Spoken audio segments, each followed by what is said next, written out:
You found it. Your home for the best content on your favorite team, the Fighting Tigers of LSU. Do us a favor, subscribe to the channel, leave your comments below, and be sure to smash that like button.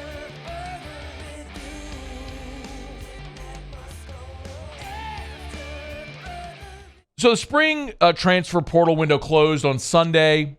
So we know the players that are in the portal. There are still more opportunities potentially for transfers to come in because of grad transfers. If you missed it, like TJ Finley, for example, announced today he's leaving Auburn. He's going to graduate this after this semester, and so then he can enter the transfer portal as a graduate. So there are probably going to be more of those players that aren't in the portal now, but are going to be graduates at the end of the semester that are going to transfer and look for a new spot for the start of spring. That happens, I don't want to say commonly, but it's not uncommon. I'll put it to you that way. So there will likely be more opportunities. ESPN took a stab at ranking all of the guys in the transfer portal and sort of looking at who might still be available. Like the number one player in the portal in this cycle they have is Bear Alexander, the big defensive tackle from Georgia, who was a five-star defensive tackle. Went to IMG Academy and now is one season at Georgia and now is headed to Southern Cal to go try to fortify the interior of that USC defense. Some of the other prospects that they have listed, Emmanuel Pregnon, the offensive lineman out of Wyoming. LSU offered him, but he is also going to Southern Cal. Derek McClendon, defensive end transferring from Florida State to Colorado, headed there with Coach Prime. So some of those are ones that are obvious. A couple of names and players that I think LSU could be keeping an eye on. The two positions most notably that LSU is looking for, and Brian Kelly said it, offensive lineman, safety, and I would throw tight end in there as well if you get a veteran tight end. You got Mason Taylor coming back, but every other tight end are your three incoming freshmen. So if you can add a veteran tight end, great. There's two offensive linemen that are available in the transfer portal right now that could fit what LSU's looking for. Now, they may not necessarily be fits because they might be looking for places where they can be plug-and-play starters. That depends on the individual. One is Cameron Johnson.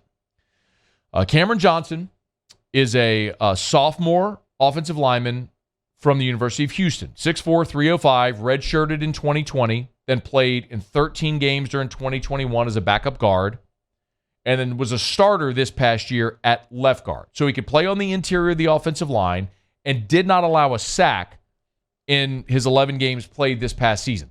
That's a big interior lineman who may be a guy, as Brian Kelly said, they're looking for depth, right? Mason Lunsford, the transfer you got from Maryland this year, is a depth piece. Your starting five are likely set at least to start fall camp, but you're always an injury away, and you need another interior player. So Cameron Johnson could certainly be one. The other is Matthew Wyckoff. This is a guy we've talked about as well. He was a center from Texas A&M. He was a three-star prospect in 2021, redshirted in 21, and then this past year, Bryce Foster, the starting center, had a knee injury. Wyckoff filled in and ended up playing in 12 games at center for A&M. Now he's in the transfer portal. We've talked a lot about center for LSU. How Charles Turner, you presume, is the guy. Marlon Martinez got a lot of run there at the end of last year. Turner didn't participate this spring. Martinez got all the starter reps in spring with Turner out. You could certainly use another body there because the next center is Bordelon, who they're just now cross-training to learn that position for the first time. So another guy who's got 4 years of eligibility remaining, 3 years of eligibility remaining, who could fill into that spot. So those would be the offensive linemen in the portal that might make sense. The only other player, we're certainly looking at safety, and there isn't one available right now that makes sense. So maybe there's a spot to add a safety who's a graduate at some point if one becomes available. We mentioned the other position is tight end, and Elijah Brown from Alabama is one you could look at.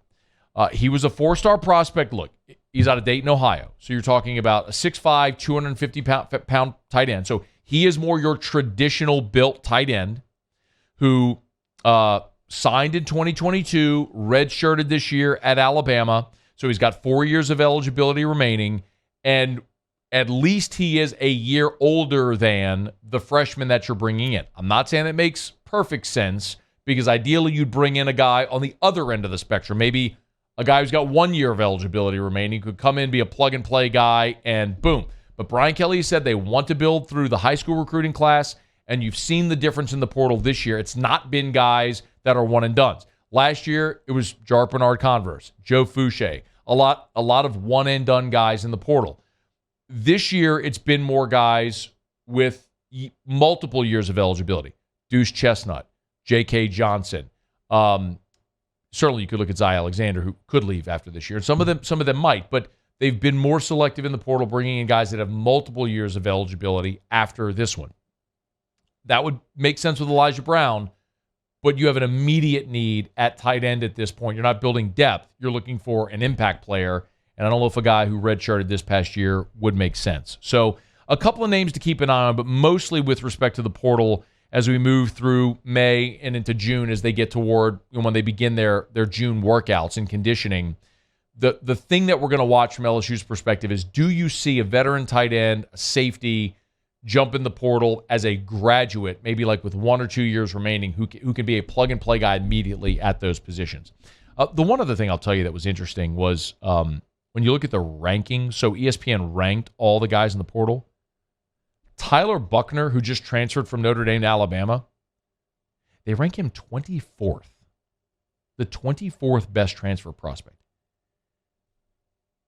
I'll keep saying it, y'all. For the first time since Nick's been in Tuscaloosa, I feel like he's got to show me. The thing that's worked so well there, stockpiling and stacking 5-star recruiting class after 5-star recruiting class, and getting those guys a lot of times to stay 3 or 4 years, that ain't happening anymore. I mean, we just talked about Elijah Brown, the tight end, who's leaving after 1 year. And the transfers Nick has brought in haven't necessarily worked. I mean, Jamison Williams did 2 years ago when you brought him in from Georgia. But Harrell, the receiver from Louisville this year, didn't work out. Elias Ricks, brought in from LSU, of course, didn't work out. There's a lot Alabama has to prove at the line of scrimmage, and now replacing Bryce Young, replacing both coordinators. Y'all are going to hear that's a familiar narrative for me. I'm not throwing dirt on Alabama. I'm not burying them. I'm not saying they're dead. I'm not saying the program is eroding. I'm not saying any of that stuff. I'm just saying, for the first time since Nick's been there, I'm not giving them the benefit of the doubt. They got to prove it this year. Hey, thanks so much for watching. Please leave your comments. I love to interact, and be sure to hit the red subscribe button below.